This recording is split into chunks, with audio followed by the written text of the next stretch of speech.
Good morning students. आज का हमारा टॉपिक है general conditions of spontaneity and equilibrium. तो जैसा कि हम जानते हैं कि रिवर्सिबल ट्रांसफॉर्मेशन में सिस्टम जो है इक्विलिब्रियम स्टेट से अनंत सूक्ष्म रूप से विस्थापित होता जाता है, यानी कि रूपांतरण तो होता है परंतु फिर भी तंत्र लगभग जो है इक्विलिब्रियम स्टेट में बना रहता है। ठीक है, इस प्रकार हम कह सकते हैं कि यह साम्यावस्था ही उत्क्रमणीयता की सबसे इम्पोर्टेंट शर्त है। तो यदि किसी प्रक्रम में उत्क्रमणीय रूप से किसी परमताप T पर dq रिवर्सिबल ऊष्मा का अवशोषण होता है तो तंत्र की एंट्रोपी में सूक्ष्म परिवर्तन ds को हम निम्न प्रकार से बता सकते हैं। ds बराबर dq रिवर्सिबल अपॉन t, यानी कि TdS बराबर क्या हो गया, q रिवर्सिबल। तो यदि प्रक्रम में रूपांतरण इरिवर्सिबल रूप से होता है तो वह प्रक्रम स्वतः प्रवर्तित होता है, यानी कि स्पॉन्टेनियस होता है, अर्थात उसकी एक ही दिशा होती है। यह प्रक्रम यूनिडायरेक्शनल होता है और ऐसा तभी पॉसिबल है जब TdS is greater then Q reversible, यानी कि समीकरण 144 जो है वो स्पॉन्टेनिटी की कंडीशन है।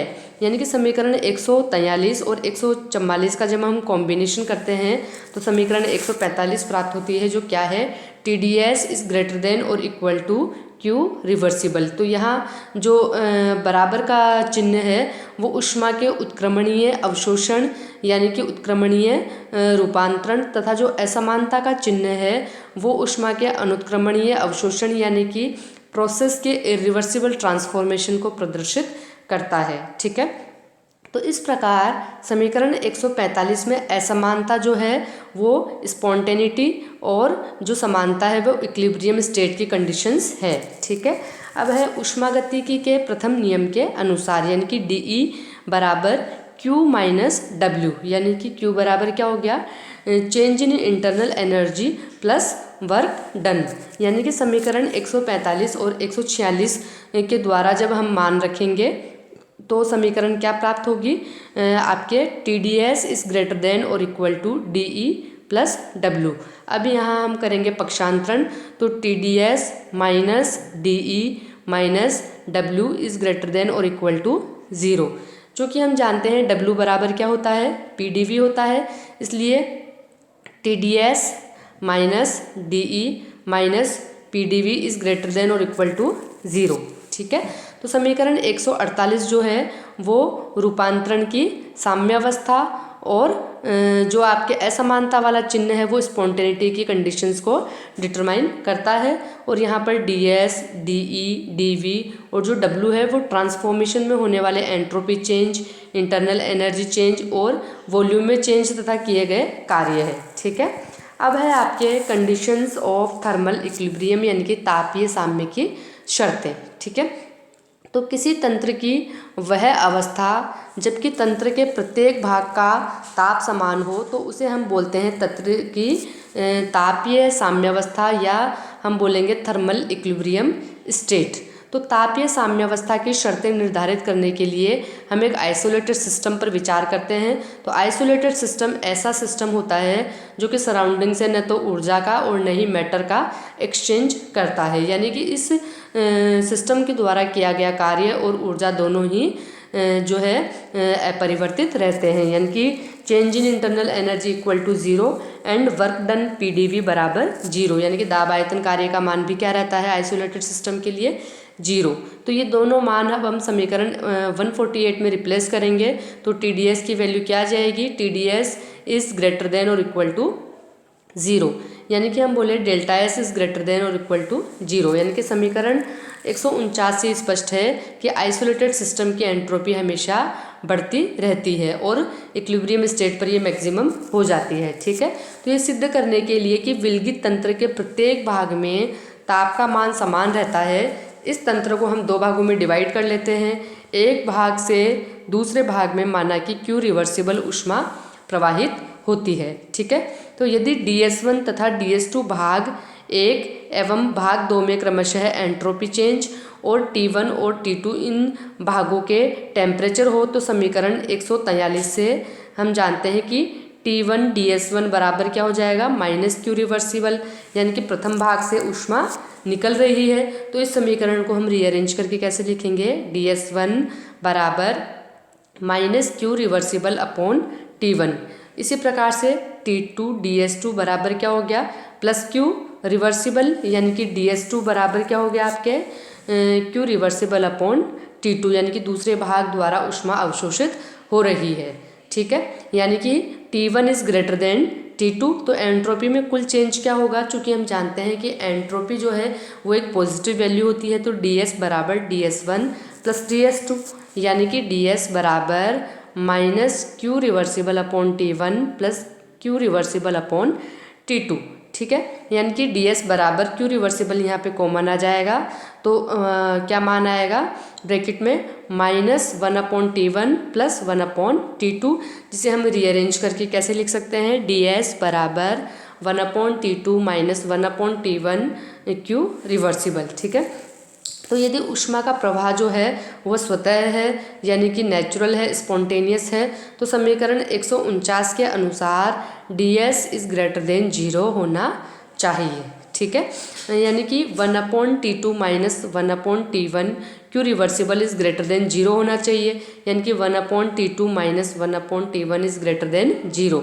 और ये कभी संभव है जब T1 is greater than T2, यानी कि ऊष्मा का जो प्रवाह है, फ्लो ऑफ हीट जो है वो T1 से निम्न ताप T2 की ओर स्वतः प्रवाह होता है। ठीक है, यदि तंत्र जो है वो साम्यावस्था में होने पर, चूंकि हम जानते हैं DS बराबर क्या होगा, 0 होगा साम्यावस्था की स्थिति में, तो 1/T2 minus 1/T1 Q reversible बराबर क्या हो जाएगा, 0 हो जाएगा, यानी कि 1/T2 माइनस 1/T1 बराबर 0, यानी कि T1 बराबर T2। और यही थर्मल इक्विलिब्रियम की कंडीशन है कि T1 बराबर T2, यानी कि तंत्र के सभी भागों में ताप एक समान रहता है।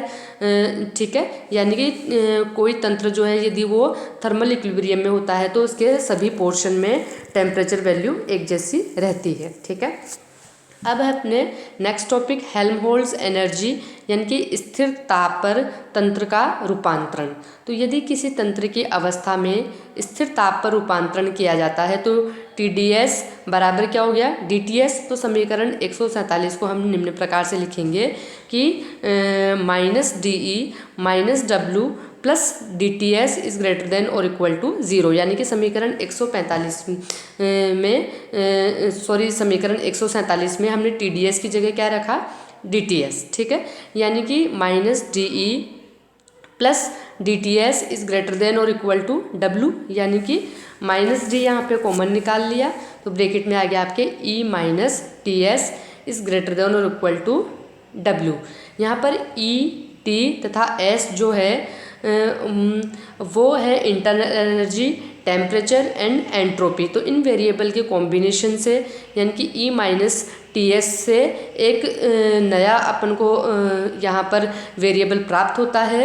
नए सिंबल के रूप में हम इसे शो कर सकते हैं, जिसे कैपिटल A के द्वारा प्रदर्शित किया जाता है, यानी कि A बराबर E माइनस TS, और A को हम कहते हैं सिस्टम की हेल्महोल्ट्ज़ एनर्जी। क्योंकि जो हेल्महोल्ट्ज़ एनर्जी नया आपको जो सिंबल मिला है वो E, T और S के वेरिएबल्स के कॉम्बिनेशन से मिला है, और ये E, T और S जो आपके वेरिएबल्स है वो स्टेट फंक्शन है, इसलिए हेल्महोल्ट्ज़ एनर्जी भी एक स्टेट फंक्शन होता है। ठीक है, जो आपके समीकरण 155 है। अब हम इसे किस प्रकार से लिख सकते हैं, E माइनस TS की जगह हमने लिखा A, तो -DA इज ग्रेटर देन और इक्वल टू W। ठीक है, तो जब हम समीकरण 157 का समाकलन करेंगे तो समीकरण मिलेगी आपको -ΔA इज ग्रेटर देन और इक्वल टू W, यानी कि ΔA को सिस्टम की हेल्महोल्ट्ज़ एनर्जी चेंज भी कहते हैं।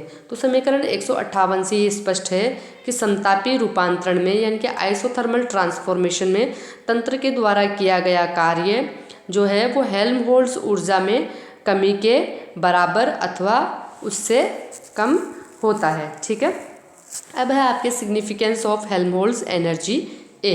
तो यदि -ΔA is greater than W है, तो ये जो शर्त है वो स्पॉन्टेनिटी की कंडीशन को बताती है, जबकि माइनस डेल्टा ए बराबर डब्ल्यू की जो शर्त है वो इक्विलिब्रियम स्टेट की कंडीशन को दर्शाती है। तो साम्य की अवस्था में ऊष्मा उत्क्रमणीय रूप से प्रवाहित होती है तथा उत्क्रमणीय प्रक्रम में किया गया कार्य मैक्सिमम होता है, इसलिए समतापी रूपांतरण में यानी कि आइसोथर्मल ट्रांसफॉर्मेशन में मैक्सिमम कार्य प्राप्त होता है, जो कि हेल्महोल्ट्ज़ ऊर्जा में कमी के बराबर होता है। यानी कि हम कह सकते हैं कि हेल्महोल्ट्ज़ ऊर्जा में जो कमी है वो अधिकतम कार्य के बराबर होती है। ठीक है, यानी कि हम बोलें कि माइनस डेल्टा ए बराबर डब्ल्यू मैक्सिमम। ठीक है, अब नेक्स्ट है अपने गिब्स ऊर्जा यानी कि स्थिर ताप व स्थिर दाब पर रूपांतरण। ठीक है, तो किसी भी तंत्र की अवस्था में रूपांतरण जब स्थिर ताप और स्थिर दाब पर किया जाता है, तो स्थिर ताप पर जो ट्रांसफॉर्मेशन होता है उसके लिए TdS बराबर उसे हम लिख सकते हैं DTS, और स्थिर दाब पर PdV बराबर उसे लिख सकते हैं DPV। ठीक है, तो स्थिर दाब और स्थिर ताप की अवस्था में समीकरण 148 को हम निम्न प्रकार से लिख सकते हैं, यानी कि माइनस DE और वर्ग को लिखा हमने यहाँ पे minus DPV plus DTS is greater than और इक्वल टू 0। चूँकि इस अवस्था में तंत्र में दाब आयतन कार्य के अलावा अन्य कार्य भी होते हैं, तो अन्य कार्य को हम DWA से व्यक्त करें तो minus DE minus DPV plus DTS plus DWA is greater than और इक्वल टू 0। ठीक है, यानी कि minus DE minus DPV plus DTS is greater than और इक्वल टू DWA। ठीक है, यानी कि माइनस D यहाँ कॉमन निकाल लिया तो ब्रैकेट में आ गया आपके E plus PV minus TS is greater than और इक्वल टू DWA, यानी कि जिसे हम बोले कि E प्लस PV क्या होता है, एंथैल्पी, यानी कि E प्लस PV का जो कॉम्बिनेशन है उसे हम कहते हैं एंथैल्पी, यानी कि माइनस D ब्रैकेट में हो गया H minus TS is greater than और इक्वल टू DWA।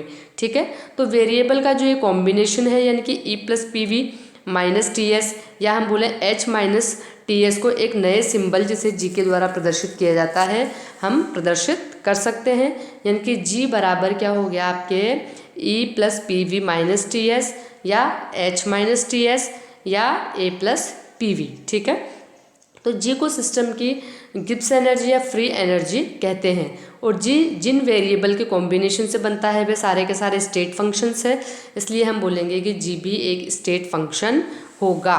ठीक है, तो G का उपयोग करने पर समीकरण 160 या 161 को निम्न प्रकार से लिखा जा सकता है, minus DG is greater than और इक्वल टू DWA, यानी कि जब इसको समाकलित करेंगे तो minus delta G is greater than और इक्वल टू WA। तो डेल्टा G जो है वो गिब्स फ्री एनर्जी चेंज कहलाता है, और समीकरण 163 से यह स्पष्ट है कि तंत्र के स्थिर ताप और स्थिर दाब पर रूपांतरण में गिब्स फ्री एनर्जी में कमी जो है वो तंत्र द्वारा दाब आयतन कार्य के अतिरिक्त किए गए कार्य के बराबर या उससे अधिक होती है। ठीक है, यानी कि माना कि माइनस डेल्टा G बराबर WA है, तो यह जो है कंडीशन है वो रिवर्सिबिलिटी की कंडीशन है, अतः जो उत्क्रमणीय रूपांतरण में गिब्स ऊर्जा में जो कमी होती है वो स्थिर ताप व दाब पर दाब आयतन कार्य के अतिरिक्त किए गए अधिकतम कार्य के बराबर होगी। ठीक है, जबकि अनुत्क्रमणीय रूपांतरण में जो किया गया अतिरिक्त कार्य है वो गिब्स ऊर्जा में कमी से कम प्राप्त होता है। माना कि तंत्र जो है वो इक्विलिब्रियम कंडीशन में है तथा रूपांतरण जो है वो आपके स्वतः है, स्पॉन्टेनियस है, तो इस रूपांतरण में दाब आयतन कार्य के अतिरिक्त कोई अन्य कार्य नहीं होता है, अर्थात WA बराबर क्या हो जाएगा 0।